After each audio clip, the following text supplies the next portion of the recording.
Halo, selamat datang, selamat bertemu kembali dengan saya di sini di channel Mahaitin Classroom.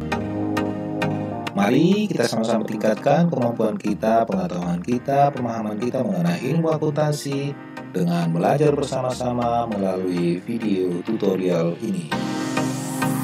Kali ini saya mau membahas bagaimana pencatatan dalam akuntansi apabila ada transaksi pembelian atau penjualan dengan syarat FOB shipping point maupun FOB destination. Nah, untuk itu jangan lupa ikuti video ini hingga selesai.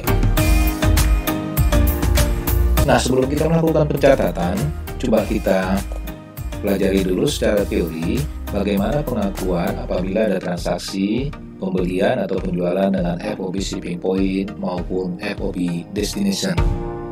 Kalau dikatakan FOB shipping point, coba kita lihat artinya. FOB adalah free on board, ya, artinya penyerahan barang itu di mana ketika shipping point, artinya titik di mana telah dilakukan pengapalan atau memindahkan barang atau menaikkan barang ke kapal atau ke armada pengangkutan. Sehingga transaksi persediaan ketika terjadi pembelian atau penjualan itu diakui pada saat barang telah dinaikkan ke armada pengangkutan. Nah, bagaimana dengan FOB destination? Kalau destination boleh kita artikan itu adalah tempat tujuan. Oleh karenanya, transaksi pembelian atau penjualan persediaan barang dagangan itu diakui setelah barang sampai di tempat tujuan atau di tempat domisili si pembeli. Nah, dari sini bisa kita lihat perbedaan antara FOB shipping point dengan FOB destination. Yang jadi masalah ketika terjadi transaksi penjualan sementara barang yang dibeli tidak sampai pada hari saat pembelian. Bisa saja karena terjadi pembelian antar kota, barang dibeli pada hari ini ternyata sampainya di tempat kita 2-3 hari kemudian. Pada saat kita beli barang, kita sudah melakukan pembelian tunai, berarti kita sudah ada transaksi pembelian.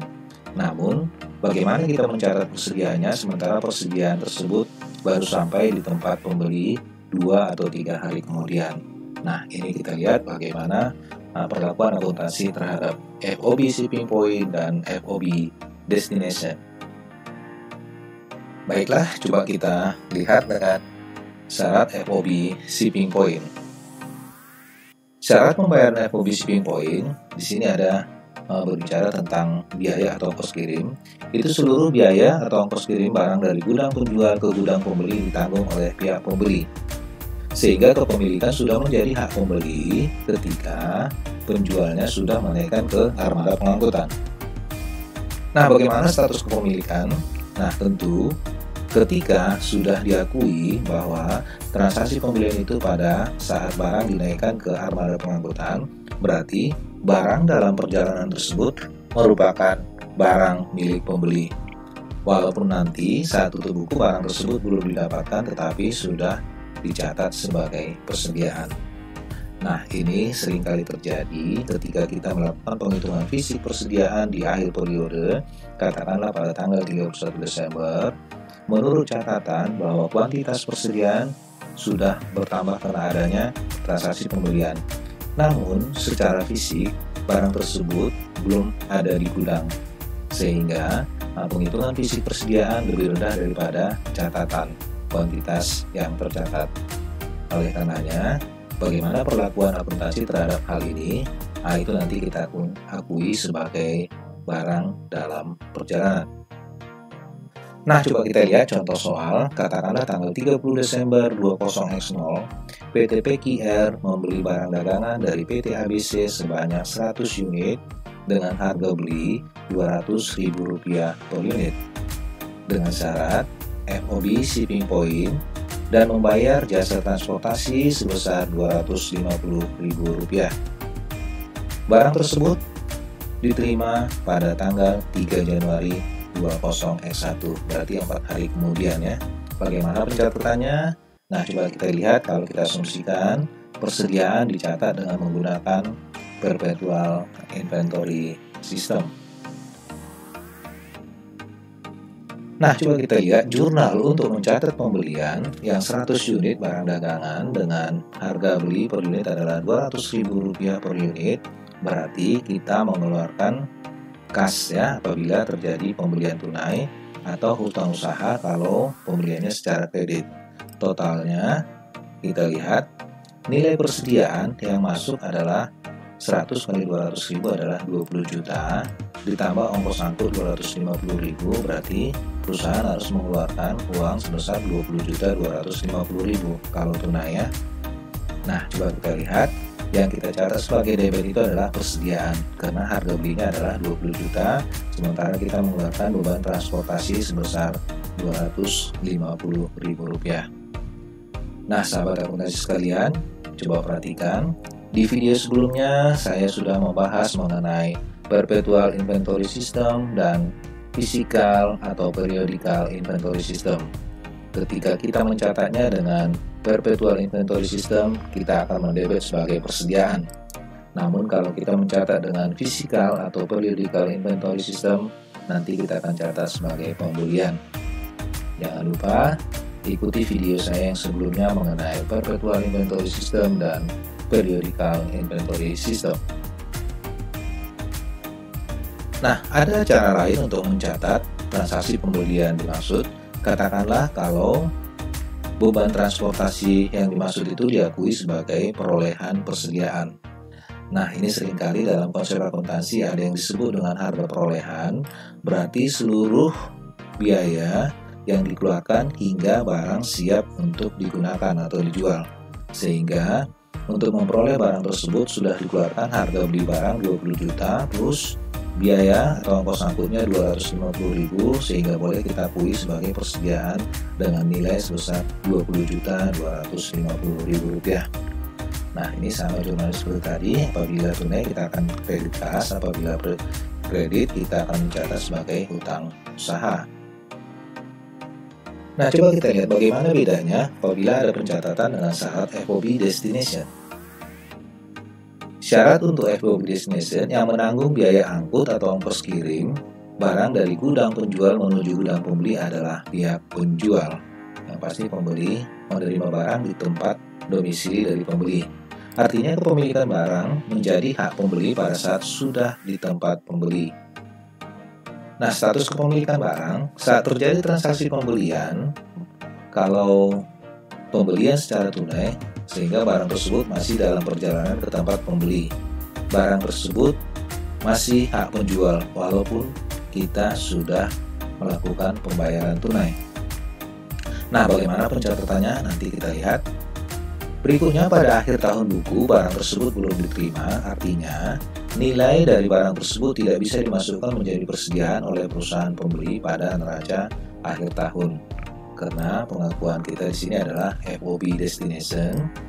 Persediaan, pencatatan persediaan diakui apabila barang sudah sampai di tempat tujuan, ya, tempat domisili pembeli.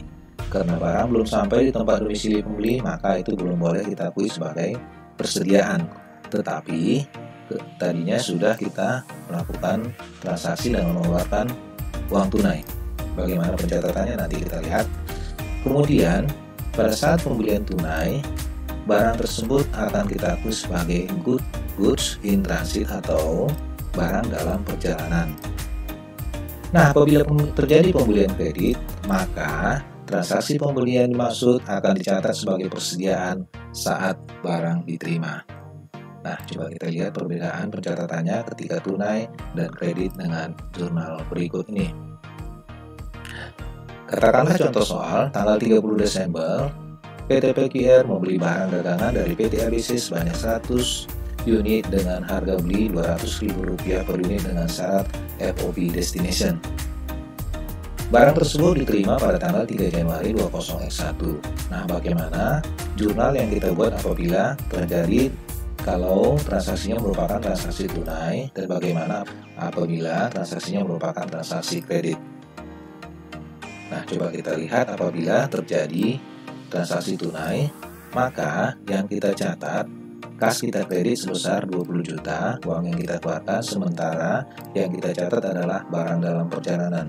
Karena persediaan tersebut belum sampai di tempat pembeli dan belum boleh kita akui sebagai persediaan. Oleh karenanya, untuk sementara kita harus mencatat barang dalam perjalanan.